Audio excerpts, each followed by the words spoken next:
नमस्कार, मैं जनवक्ता श्रीओम गौतम। भारत के सीजीआई भूषण रामकृष्ण गवई अपने भाषणों के लिए जब से वो सीजीआई बने हैं तब से ही चर्चा में है।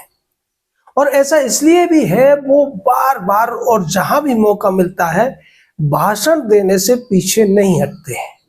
नया मामला है, नागपुर में 2 जगह उन्होंने भाषण दिए हैं। एक कार्यक्रम था प्रस्तावना, संविधान की प्रस्तावना पार्क के उद्घाटन का, वहां भी उन्होंने भाषण दिया।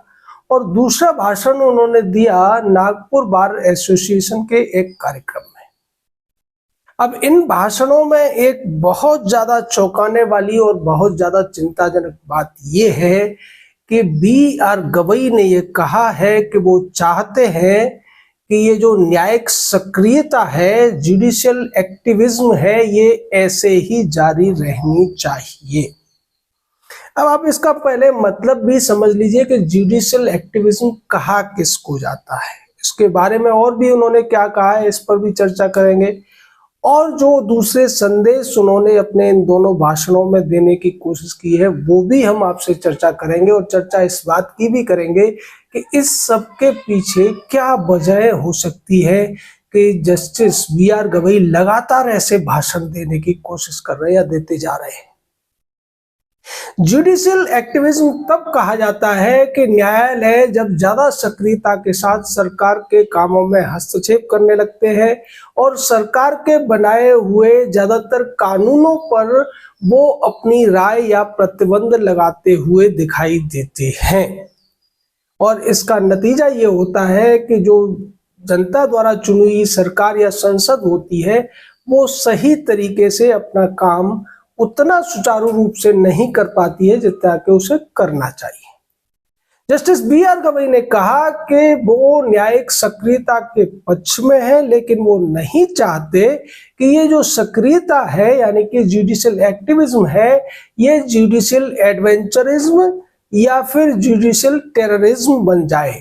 यानी कि वो ये कहना चाहते हैं कि जुडिशियल एक्टिविज्म तो चलती रहे, लेकिन ये न्यायिक एक तरीके से दुस्साहस और न्यायिक आतंकवाद नहीं बन जाना चाहिए। लेकिन फिर सवाल उठता है कि ये तय कौन करेगा कि ये न्यायिक सक्रियता है या ये न्यायिक दुस्साहस है या फिर ये न्यायिक आतंकवाद है। अब हम उनसे एक सवाल पूछते हैं कि जब रात के 2 बजे एक आतंकवादी के लिए इस देश का सर्वोच्च न्यायालय खोला गया था और अदालत लगी थी, तो क्या ये न्यायिक दुस्साहस नहीं था?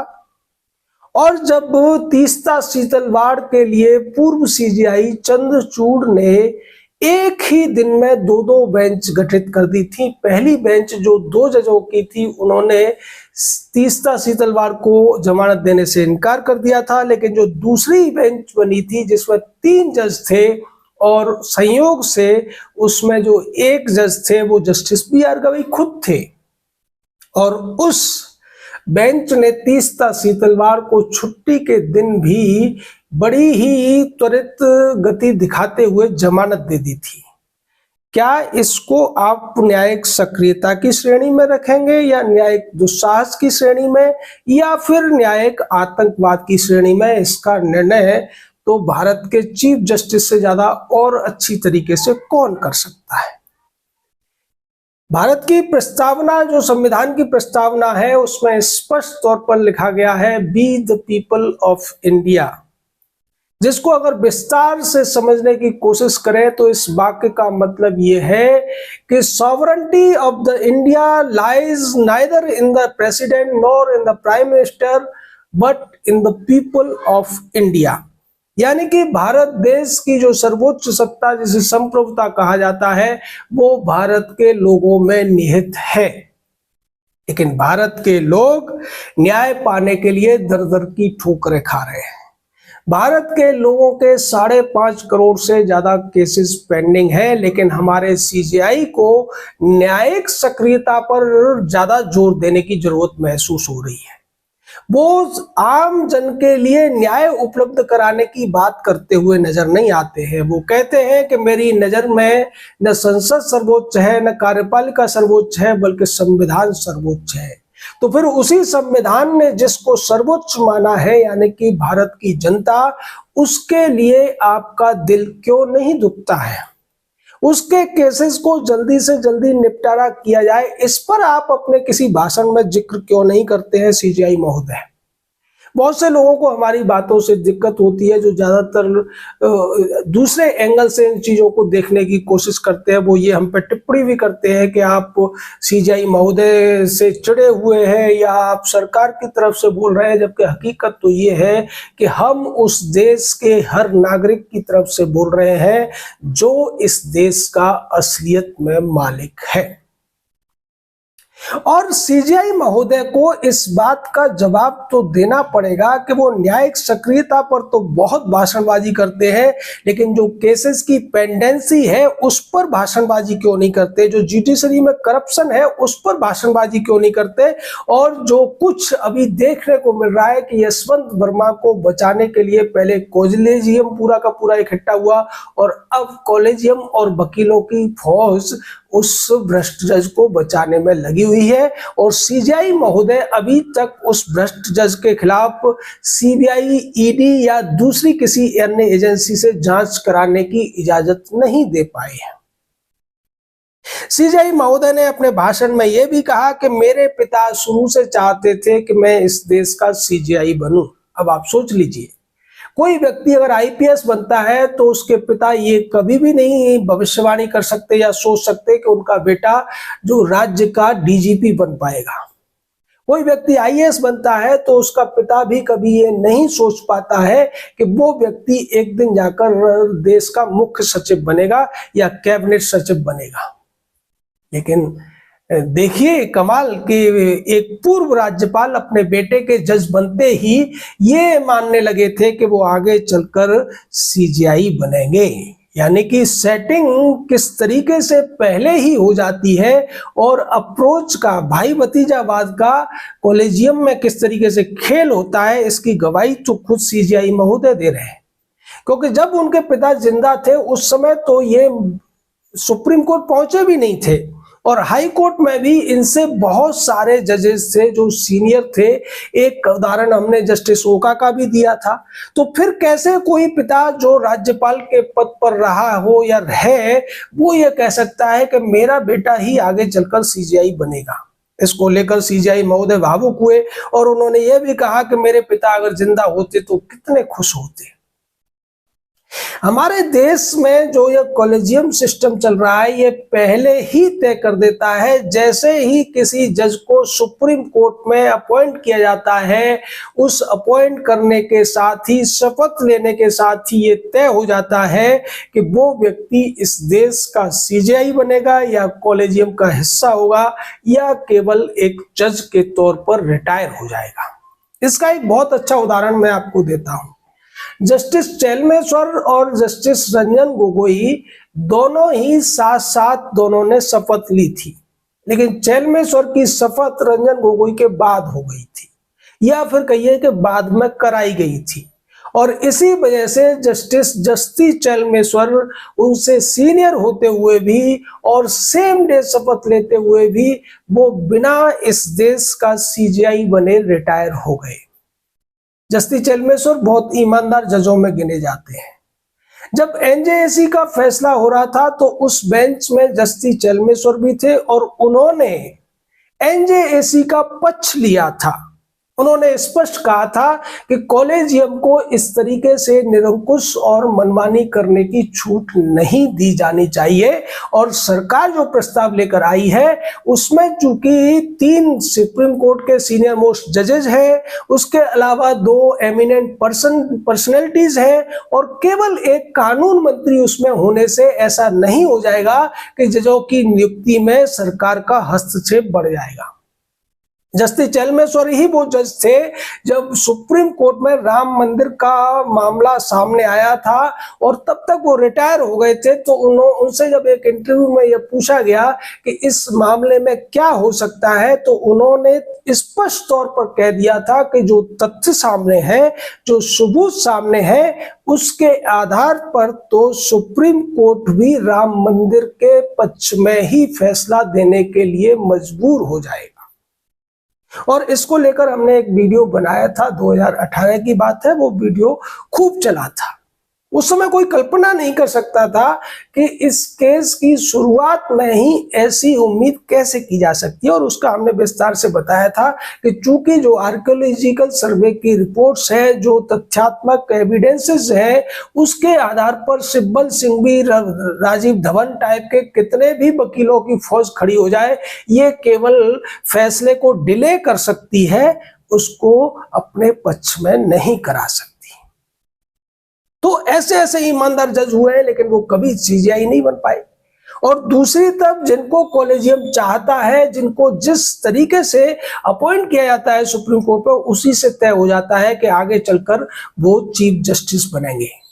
अभी 2025 चल रहा है, लेकिन अभी से ये तय है कि 2031 तक इस देश का चीफ जस्टिस कौन होगा। और इस लंबी फेहरिस्त में जो आखिरी नाम है वो जस्टिस बागची का है, जो आपको याद होगा अभी उन्हें सुप्रीम कोर्ट लाया गया था करीब 1-1.5 महीने पहले, और तभी तय हो गया कि वो आगे चलकर भारत के चीफ जस्टिस बनेंगे। उनसे पहले के.वी. विश्वनाथन बनेंगे, और के.वी. विश्वनाथन से पहले जस्टिस पारदीवाला, और जस्टिस पारदीवाला से पहले justice Nagarathna, justice P Narasimha, और उनसे पहले जस्टिस सूर्यकांत। तो ये पहले से ही फिक्स हो जाता है कि कौन व्यक्ति सुप्रीम कोर्ट का चीफ जस्टिस बनेगा और कौन उसके साथ में कॉलेजियम का हिस्सा होगा। इस पर कभी नहीं बोलेंगे जस्टिस बी.आर. गवई, वो हमेशा इसका बचाव करते हुए नजर आ रहे हैं, क्योंकि वो इसी एक प्रक्रिया से ऊपर जाकर चीफ जस्टिस बने। लेकिन सवाल ये उठता है कि उन्होंने जो इतना ज्यादा जोर देकर ये कहा है कि न्यायिक सक्रियता बनी रहेगी, इसके पीछे क्या संदेश देने की कोशिश की जा रही है। वो बार बार संविधान को सर्वोच्च बता रहे हैं, और अब तो उन्होंने खुलकर कह दिया है कि संसद जो कानून बनाती है उसकी समीक्षा सुप्रीम कोर्ट को करते रहना चाहिए। यही मतलब है इस न्यायिक सक्रियता का। और कहीं भी संविधान का, मौलिक अधिकारों का या नागरिकों के अधिकारों का हनन हो रहा है तो न्यायालय को बीच में आना ही चाहिए, स्पष्ट तौर पर सीजीआई बी.आर. गवई कहते हुए नजर आ रहे हैं। अब इस कड़ी में मैं आपको एक दूसरा पहलू जिसकी तरफ हमारी समझ जा रही है कि क्या ऐसा कहकर जस्टिस बी.आर. गवई, जो एक महत्वपूर्ण फैसला जिसका के जो निर्णय है वो अभी पेंडिंग है और उसको छुट्टियों के बाद सुनाया जाना है, क्या उसके लिए वो माहौल बनाते हुए नजर आ रहे हैं? क्या वक्फ बोर्ड के मामले में वो ऐसा कुछ कहने वाले हैं जिसकी तैयारी वो अपने भाषणों में करते हुए नजर आ रहे हैं?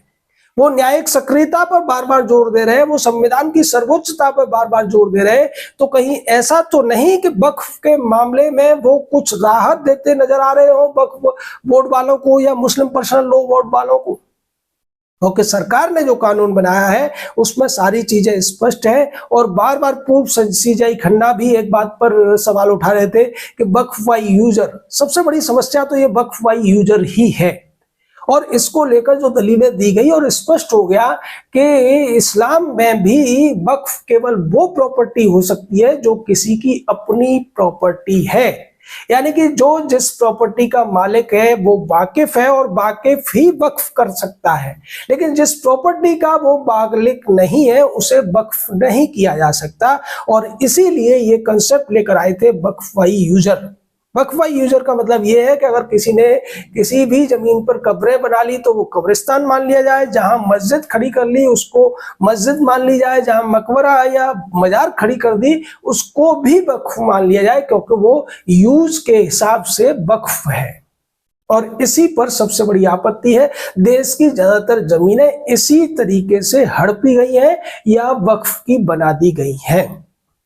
तो कहीं ऐसा तो नहीं कि जस्टिस बी.आर. गवई अपने बार बार जो भाषण देके एक माहौल बनाने की, एक भूमिका बनाने की कोशिश कर रहे हैं, तो जब वो अपना फैसला सुनाए उसमें इस तरीके की कोई राहत देते हुए नजर आए या फिर सरकार को कोई इस तरीके का निर्देश देते हुए नजर आए।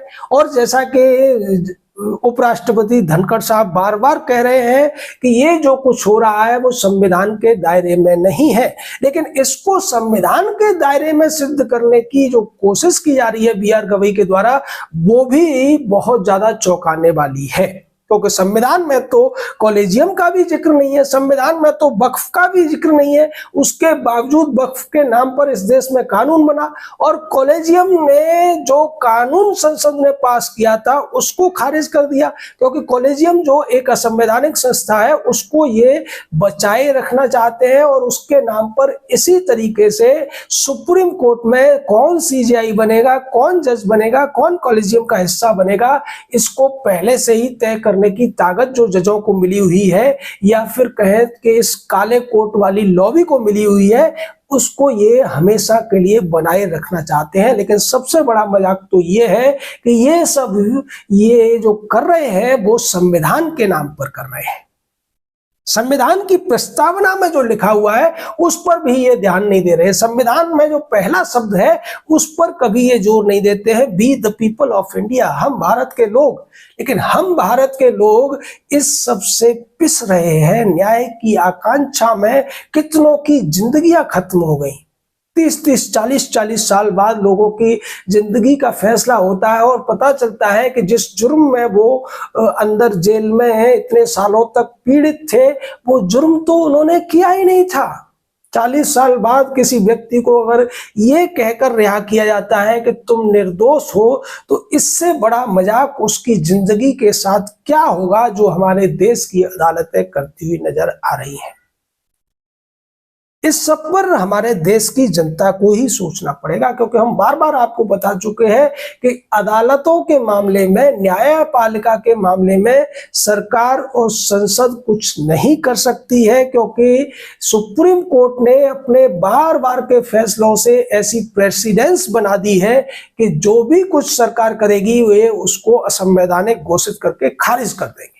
लेकिन जनता जो इस देश की असली मालिक है, जो इस देश की संप्रभु है, अगर वो चाहे और वो सवाल उठाना शुरू करे सर्वोच्च न्यायालय से या सर्वोच्च न्यायालयों के जो बड़े बड़े जजेस हैं या चीफ जस्टिस है, तो शायद इन लोगों को सही मायनों में संविधान समझ में आएगा। और ये जो दावे किए जा रहे हैं कि न्यायिक सक्रियता ऐसे ही जारी रहेगी, फिर ऐसे दावे नहीं हो पाएंगे।